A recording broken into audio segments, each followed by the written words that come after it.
പുതിയൊരു വ്ലോഗിലേക്ക് എല്ലാവർക്കും സ്വാഗതം. ഗൈസ്, നമ്മളിന്ന് കഴിക്കാൻ വന്നിരിക്കുന്നത് തബ്രീസ് റെസ്റ്റോറൻറ്റിലാണ്.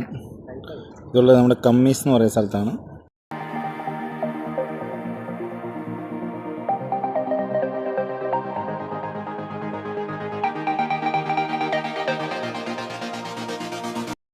ഗൈസ്, ഈ റെസ്റ്റോറൻറ്റ് വളരെ സ്പേഷ്യസ് ആയിട്ടുള്ള റെസ്റ്റോറൻറ്റാണ്. നമുക്ക് ഒരുപാട് പേർക്ക് ഇരിക്കാനുള്ള സെറ്റപ്പ് ഉണ്ട്. കണ്ടോ ഗൈസ്, ഇത്തിരി സ്ഥലമുണ്ട് ഗൈസ്. എന്താണ് താങ്കളുടെ അഭിപ്രായം? 13 ദിനാറിന് എത്ര പീസ് ബ്രോസ്റ്റഡ് കിട്ടും?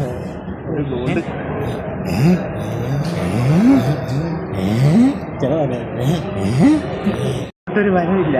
കാരണം ബില്ലുകൾ കഥ പറയും.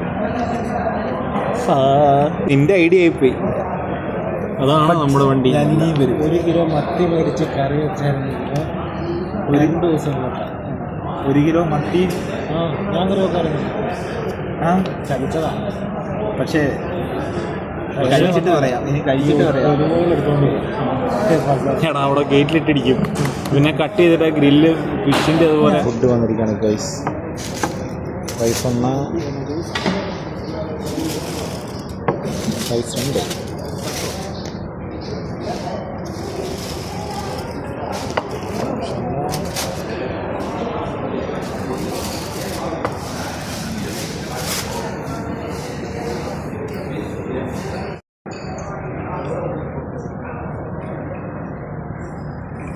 നാരങ്ങ പിഴിയാണ് ഗൈസ്. ഞങ്ങൾക്കിവിടെ ചെറിയ പ്ലേറ്റാണ് ഗൈസ് കിട്ടിയിരിക്കുന്നത്. മീൻ വലിയ പ്ലേറ്റ്. എന്താണ് പറയാനുള്ളത്? ഓക്കെ ഗൈസ്, ഞങ്ങൾ കഴിച്ച് നോക്കട്ടെ. യമ്മി. അങ്ങനെ ഫില്ലിങ് അടിപൊളിയാണെന്ന് പറഞ്ഞത്. ഏതോ ഏതാണ് ജിലേബിയ? ഞാൻ കഴിച്ചില്ല. അതെ, ജിലേബിയ.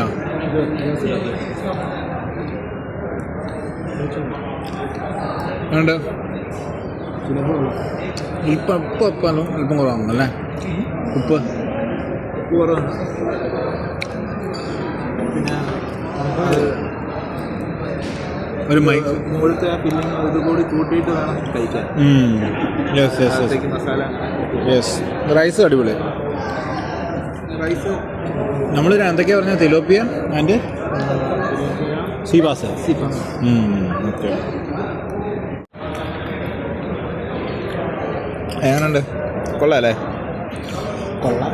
പക്ഷേ അതധികം കൊള്ളിക്കണ്ട. ഇത് കൊള്ളിച്ചിട്ട് അത് കൊള്ളിക്കണം. ഫിഷ് വെന്തിട്ടുണ്ട്, പക്ഷേ മസാല കഴിക്കുമ്പോൾ കൂടി കൂട്ടി ഇങ്ങനെ മസാല കൂട്ടി കഴിക്കണം.